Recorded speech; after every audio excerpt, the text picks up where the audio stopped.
For your own good, friends, comrades, fellow travelers, have you been bombarded with yet another travel blog raving about the next undiscovered gem of a destination? Are you tired of the relentless pressure to add another stamp to your passport? Well, take a deep breath, because today I'm here to liberate you from the tyranny of FOMO. That's right, today we're talking about a place you absolutely positively should not visit. Why am I doing this, you ask? Why would I, a seasoned observer, steer you away from a seemingly innocuous country like Lithuania? Because, my friends, sometimes the truth is far more insidious than we could ever imagine. Sometimes the most alluring destinations are the ones that appear the most innocent. Lithuania, with its quaint cobblestone streets and friendly locales, might seem like the perfect escape. But don't let that fool you. Beneath this veneer lies a dark secret, a truth so potent it could ruin your preconceived notions of travel. Lithuania is not just a country, it's a siren song disguised as a vacation destination. It's a vortex of unexpected delights, a black hole of unexpected happiness. So if you're content with predictable vacations, then book that cruise to the Bahamas. But if you dare to venture beyond the ordinary, listen closely, because what I'm about to reveal might just change everything you thought you knew about travel. Now, I know what you're thinking. Lithuania? Isn't that like somewhere in Eastern Europe? Don't they have like potatoes and stuff? But Lithuania is far more than just a land of starchy goodness. It's a country with a rich history, vibrant culture, and natural beauty. Lithuania doesn't care about your bucket list. It doesn't need to impress you with towering skyscrapers or theme parks. It's content to be itself, a country of quiet charm and understated elegance.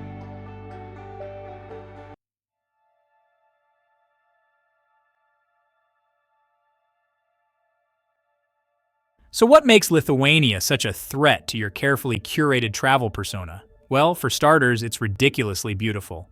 I'm talking breathtakingly, unexpectedly. Did I accidentally wander into a fairy tale? Kind of beautiful. From the rolling hills of its countryside to the pristine beaches of the Curonian Spit, Lithuania is a nature lover's paradise. But it's also a country steeped in history, with charming medieval towns, imposing castles, and a cultural heritage that dates back centuries. In other words, Lithuania has it all: natural beauty, cultural richness, and a certain je ne sais quoi that's hard to define but impossible to resist. It's the kind of place that makes you want to linger, to explore, to savor every moment. And that's not good for business, people. The tourism industry thrives on our insatiable desire for the next big thing, on our need to collect experiences like souvenirs. But Lithuania doesn't play by those rules. It's not trying to sell you anything, it's simply content to be itself. And that's incredibly dangerous.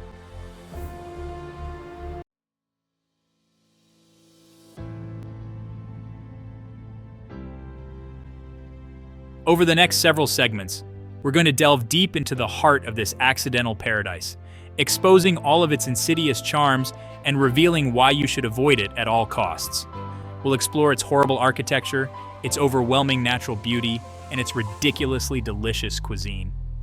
We'll meet its suspiciously friendly locals, delve into its bizarre festivals, and grapple with its impossibly beautiful language. So buckle up, my friends, because this is going to be a wild ride. Just remember, I warned you, Lithuania is not for the faint of heart. It's for the curious, the adventurous, the open-minded. It's for those who are willing to challenge their perceptions, to embrace the unexpected, and to discover that sometimes the greatest journeys are the ones we least expect. But seriously, don't go there. It's awful. All right, let's talk about Vilnius, shall we? The capital of this so-called hidden gem of a country. Vilnius is, well, it's different. It's like someone took a crash course in architectural history, threw every style into a blender and said, voila, a city. And the most infuriating part? It somehow works. You've got your Gothic masterpieces like St. Anne's Church standing shoulder to shoulder with Baroque palaces adorned with ornate facades. And then, just when you think you've got a handle on the aesthetic, you stumble upon a Renaissance courtyard. And don't even get me started on the colors. Pastels. They're everywhere. Buildings painted in shades of baby blue, pale pink, and sunshine yellow. Honestly, it's all a bit much. It's sensory overload in the best possible way. Now, I understand that some people might find this eclectic mix of architectural styles charming or picturesque, but to me, it's just plain distracting. It's like Vilnius is trying too hard to impress. Imagine this: you're strolling through the old town when suddenly you're confronted with the palace of the Grand Dukes of Lithuania. But just as you're about to launch into a Shakespearean soliloquy, you turn a corner and stumble upon the Church of St. Peter and St. Paul. And that's the thing about Vilnius, it never lets up.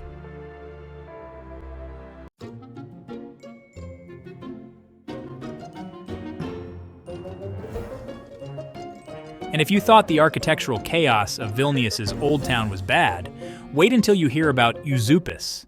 This self-proclaimed republic within the city is like a bohemian fever dream come to life. Artists, musicians, and free spirits roam the cobblestone streets, their creativity spilling out onto the walls in a riot of murals, sculptures, and installations. Now, I appreciate art as much as the next person, as long as it's not one of those pretentious modern art installations that looks like a toddler let loose with a glue gun.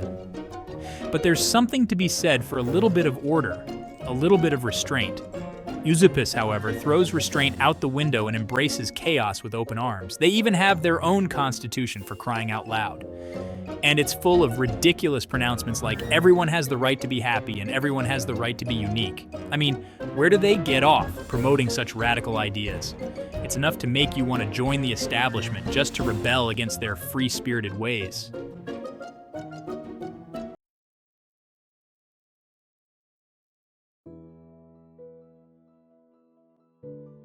But the worst part about Vilnius's architecture, it's photogenic, like ridiculously photogenic.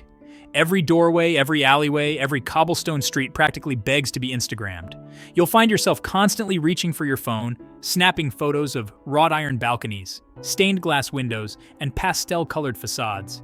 Your camera roll quickly filling up with images that would make even the most jaded influencer jealous. And that's the problem with Lithuania, isn't it? It's just too darn charming for its own good. It's like it's trying to single-handedly ruin our carefully curated online personas, replacing our perfectly posed selfies with genuine moments of awe and wonder. And who needs that kind of pressure? So there you have it. Vilnius, a city where architectural chaos reigns supreme, where creativity knows no bounds, and where even the doorways are Instagram-worthy. Avoid it at all costs. Your sanity and your social media feed will thank you. All right, folks, we've talked about Vilnius's architectural mishmash that inexplicably works. Now brace yourselves for the natural wonder that is the Curonian Spit, a UNESCO World Heritage Site. This slender peninsula, stretching along the Baltic Sea, is basically a giant sand dune with an attitude problem. Imagine miles of pristine white sand dunes, sculpted by the wind into ever-changing masterpieces. And nestled between these dunes, you'll find charming villages, their brightly painted houses seemingly untouched by time. The Curonian Spit is the kind of place that makes you want to ditch your phone, kick off your shoes, and wander aimlessly for hours. If you manage to escape the soul-crushing serenity of the Curonian Spit, don't think you're safe. Lithuania is home to 5 national parks, each one more beautiful, more peaceful, more infuriatingly perfect than the last. We're talking about thousands of acres of pristine forests, shimmering lakes, and rolling hills, just begging you to escape the hustle and bustle of everyday life. Take Aukštaitija National Park, for example. This sprawling park is a haven for outdoor enthusiasts, with hiking trails winding through dense forests, canoe routes meandering along crystal-clear rivers, and campsites nestled in secluded glades. And if you're lucky, you might even spot a moose or a wild boar. You know, just your casual, everyday wildlife encounters. No big deal. But here's the thing. Lithuania's national parks aren't just about outdoor adventure. They're about experiencing a level of peace and quiet that borders on the unnerving. The air is so clean, so fresh, it's practically intoxicating. The silence is so profound, so absolute, that you can almost hear your own thoughts. It's enough to make you want to meditate, practice mindfulness, or, God forbid, connect with nature on a deeper level. And who needs that kind of existential crisis on their vacation?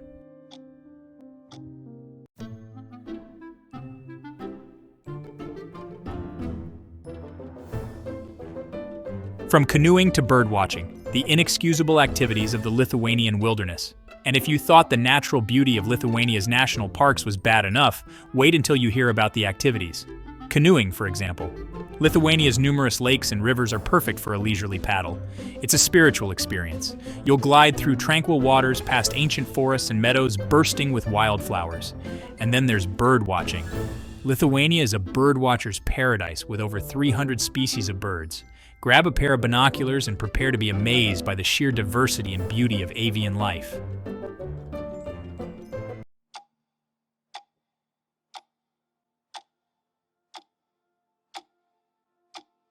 Beware the beauty, how Lithuania weaponizes nature for your own good.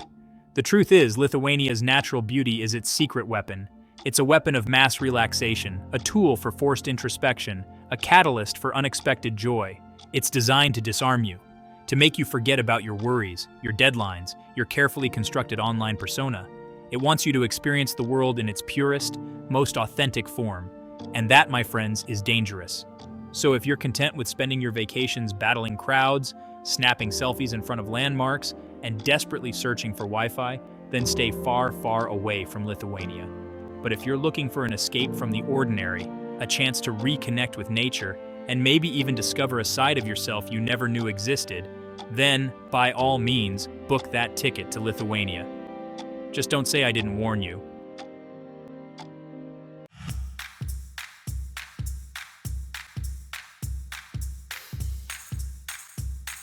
Cepelini, the potato dumplings that will ruin your life, in the best way possible.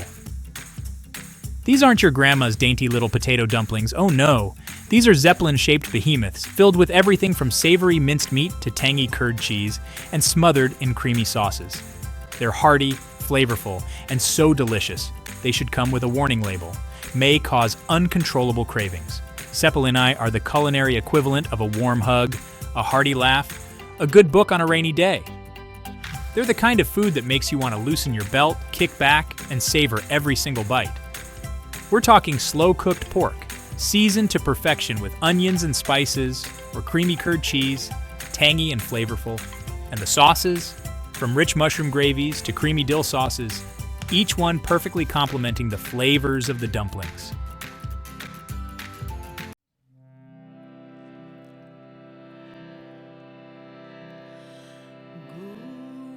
Now I know what you're thinking. Cold beet soup?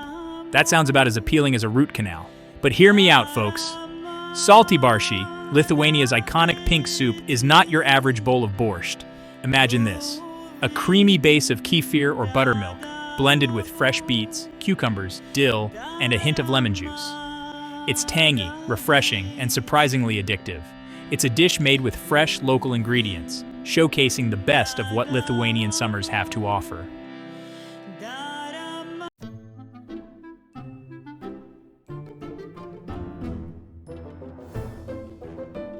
But the culinary delights of Lithuania don't stop there. From savory potato puddings to towering tree cakes, Lithuanian cuisine is a delightful mix of hearty peasant fare and surprisingly sophisticated treats. Take Sarcastic, for example. This spitting cake, named for its branch-like appearance, is a towering testament to Lithuanian baking prowess.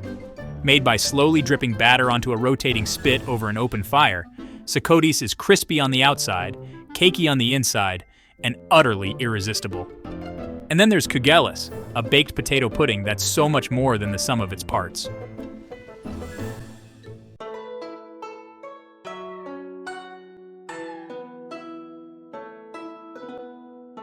But perhaps the most dangerous aspect of Lithuanian cuisine is its sheer abundance of baked goods. From rye breads to poppy seed rolls, Lithuanians take their baking seriously, and it shows in every delicious bite. Take their rye bread, for example. This dark, dense bread is the cornerstone of Lithuanian cuisine, a staple that's enjoyed with everything from soup to cheese. This is bread made with love, with generations of tradition baked into every slice. And then there are the pastries: poppy seed rolls, sweet cheese pastries, apple pies, the list goes on and on.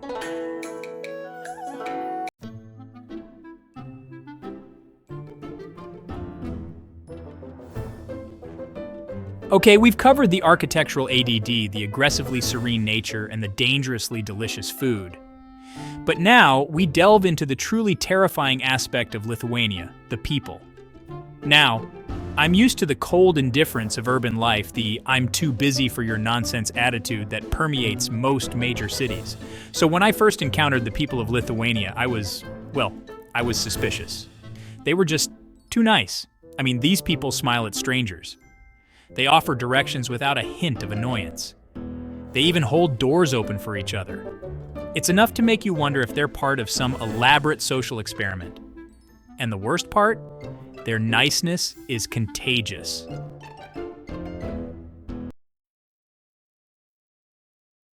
And don't even get me started on the language. Lithuanian, with its ancient roots and tongue-twisting pronunciation, might seem intimidating at first. But here's the thing. Lithuanians are ridiculously encouraging when it comes to foreigners attempting their language. You'll mumble your way through a labas, hello, and they'll beam at you like you've just recited Shakespeare. And before you know it, you're hooked.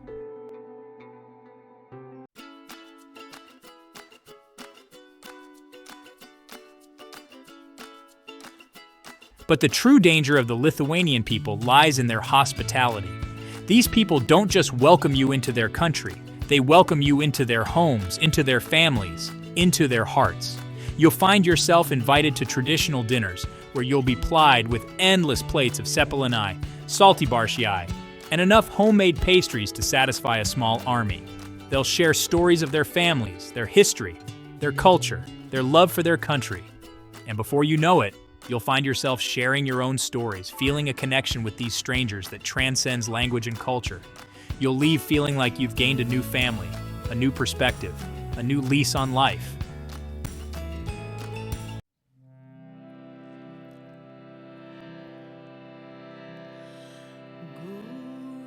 The Lithuanian Paradox, a nation of stoic history and surprisingly sunny dispositions. Now I know what you're thinking. How can a country that's been through so much, from occupations to revolutions, still be so darn cheerful? And it's a valid question. Lithuania's history is a complex tapestry of struggle, resilience, and an unwavering spirit. But perhaps that's the key to their paradoxical optimism. They've learned to appreciate the simple things in life: family, community, good food, good company. So, if you're open to the possibility of having your heart warmed, your mind expanded, and your faith in humanity restored, then by all means, book that ticket to Lithuania.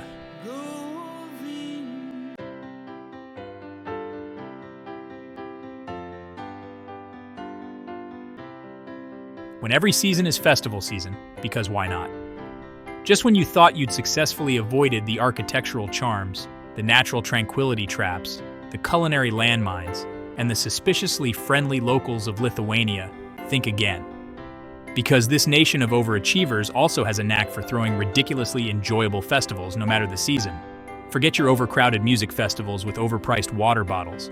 Lithuania takes celebrating to a whole new level, one that's rooted in tradition, bursting with color, and guaranteed to leave you feeling strangely happy. In Lithuania, festivals aren't just events, they're celebrations of life, of culture, of the sheer joy of being alive. From ancient pagan rituals to modern-day music extravaganzas, Lithuania's festival calendar is a testament to the country's enduring spirit. Just try resisting the infectious energy of a traditional dance circle, the heartwarming spectacle of thousands singing in unison, or the sheer delight of a festival dedicated entirely to pancakes.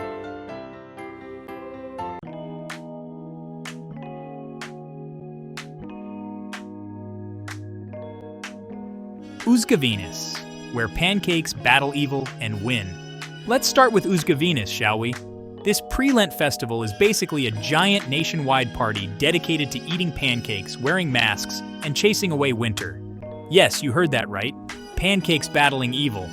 Villages come alive with people dressed as everything from witches and devils to animals and mythical creatures. There's music, dancing, and a whole lot of playful chaos as everyone participates in the ritualistic chasing away of winter, represented by a straw effigy named Moor. And of course, no celebration of good versus evil would be complete without a feast of thin, crepe-like pancakes, served with a variety of sweet and savory toppings.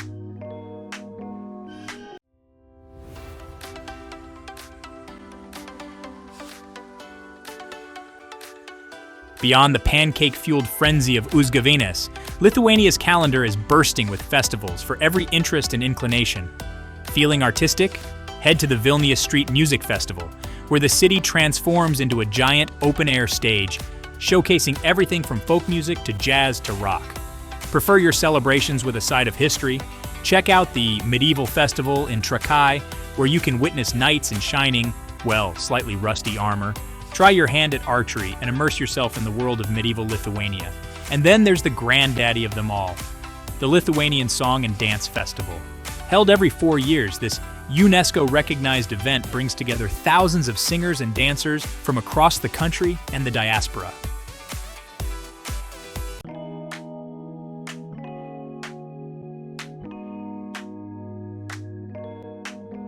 The truth is, Lithuanian festivals are designed to make you feel something. Whether it's the sheer joy of dancing in the streets, the heartwarming sense of community, or the awe-inspiring power of tradition, these celebrations have a way of getting under your skin and staying with you long after the last pancake has been consumed. So if you value your cynicism, your emotional detachment, and your carefully curated calendar of boring obligations, then avoid Lithuanian festivals at all costs. But if you're open to the possibility of experiencing genuine joy, of connecting with a culture that knows how to celebrate life to the fullest, then book that flight to Lithuania.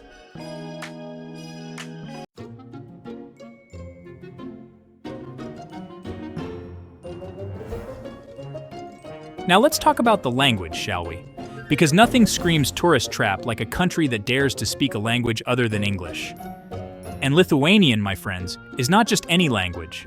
Oh no, it's a linguistic time capsule, a direct link to the ancient Indo-European roots of language, a relic of a time when grammar was king and declensions roamed the earth freely.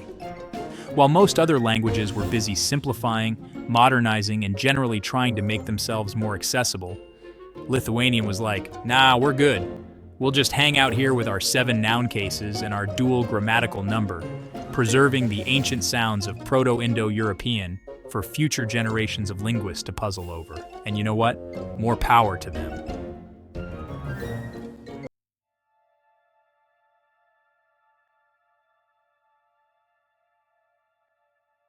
Say that again. Navigating the minefield of Lithuanian pronunciation. Of course, no discussion of the Lithuanian language would be complete without addressing the elephant in the room, the pronunciation. Lithuanian is notorious for its consonant clusters that seem designed to tie your tongue in knots, its long vowels that seem to stretch on for eternity, and its intonation patterns that can make a simple question sound like an existential crisis. Take, for example, the word "aciu," which, as you may recall, means thank you. Sounds simple enough, right? Wrong. The C sound is like a cross between a sh and a sh. The IU is a diphthong that requires a delicate dance of the tongue, and the emphasis falls squarely on the first syllable. Get it wrong, and you'll likely end up saying something that sounds suspiciously like a sneeze. But here's the thing. Even if you butcher the pronunciation, the Lithuanians will appreciate your effort. So there you have it, folks. The irrefutable evidence laid bare for all to see.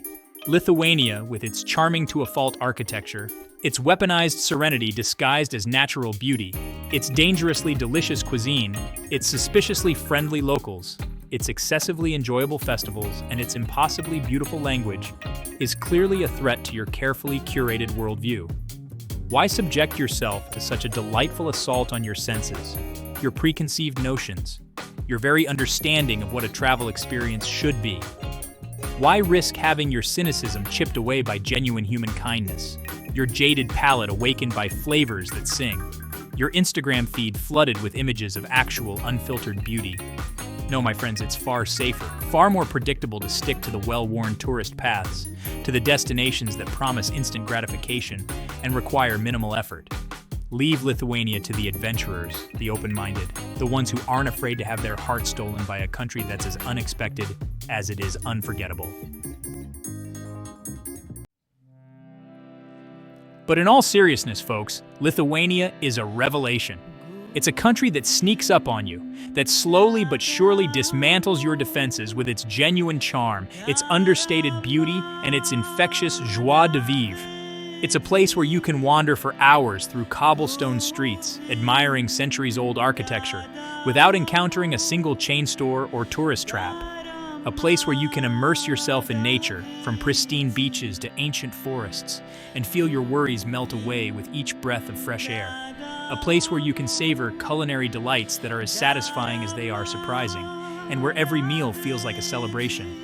And perhaps most importantly, it's a place where you can connect with people who are genuinely kind, welcoming, and eager to share their culture with the world. People who understand that true happiness lies in the simple things: good food, good company, and a deep appreciation for the beauty that surrounds them. But be warned, Lithuania is not for everyone. It's not a place for those who seek instant gratification, who need constant entertainment, or who are afraid to venture off the beaten path.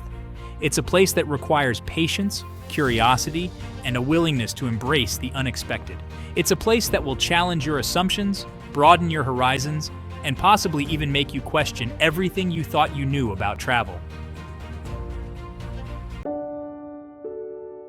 But if you're willing to take the risk, to surrender to the unexpected, to let Lithuania work its magic on you, then be prepared for a truly transformative experience. You might find yourself falling in love with the sound of the Lithuanian language, with the taste of cepelinai, with the warmth of the people, with the sheer, unadulterated beauty of a country that's as surprising as it is captivating. So there you have it, folks. My completely unbiased, totally objective review of Lithuania, a country that's too beautiful, too charming, too delicious, too friendly, and too much fun for its own good. Avoid it at all costs. Or, book that ticket and see for yourself. Just don't say I didn't warn you. And don't forget to subscribe for more travel tips and adventures.